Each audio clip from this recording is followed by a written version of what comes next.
start this module with an IDG oil low pressure fault.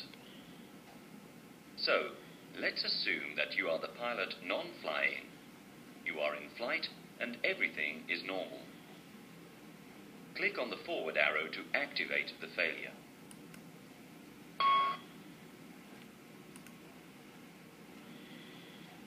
On the engine warning display, read the title of the failure.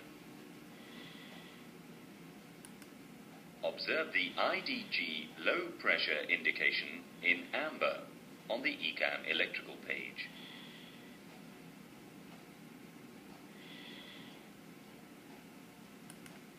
Observe the IDG1 fault light illuminated on the electrical panel. These indications mean that the oil pressure in IDG1 is not sufficient. We can see from the blue action line that we are required to disconnect the IDG from the engine. The pilot flying will ask you to perform the ECAM actions. Perform the ECAM action. The push-button switch guard is up. You can now disconnect IDG1. Continue the ECAM action. No. Caution.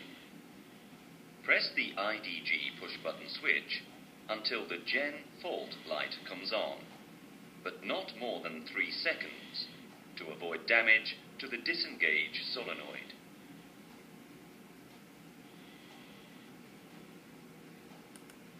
As you can see, Generator 2 has automatically taken over, and it is now supplying the entire electrical network. On the ECAM electrical page, an amber disk indication has replaced the previous low pressure indication, meaning that IDG1 is now disconnected. The IDG number is in white to indicate that engine 1 is still running. Let's look at the Generator 1 indications for a moment. Gen in amber means Generator 1 has abnormal parameters. 1 in white means engine 1 is still running. 0% load in green means that the load is still within the normal range. 0 volts and 0 hertz in amber mean that the voltage and the frequency are outside the normal range. The amber fault light illuminated in the Generator 1 push-button switch means that Gen 1 is not supplying the system.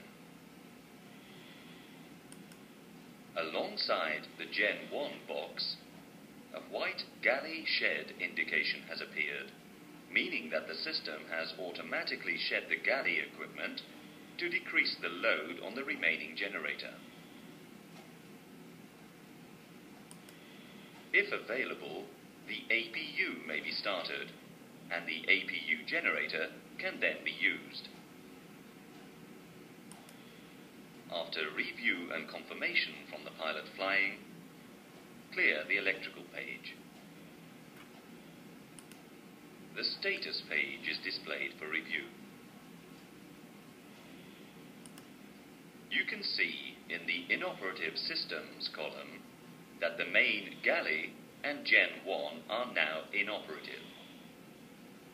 After review and confirmation from the pilot flying, clear the status page. ECAM action completed. You have studied an IDG oil low pressure fault. We will now see a Generator 2 overload fault. Let's assume we are in flight with no previous faults.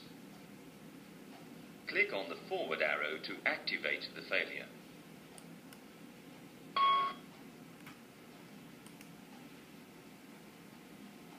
On the engine warning display, Read the title of the failure. Observe. The generator and load indications in amber on the ECAM electrical page, indicating that the load is abnormal. The galley fault light illuminated on the electrical panel, helping you to locate the switch. The galley will be switched off to reduce the load. Notice that there is no fault light in the generator 2 push-button switch because the generator is still powering AC bus 2. The pilot flying will ask you to perform the ECAM actions. Perform the ECAM action.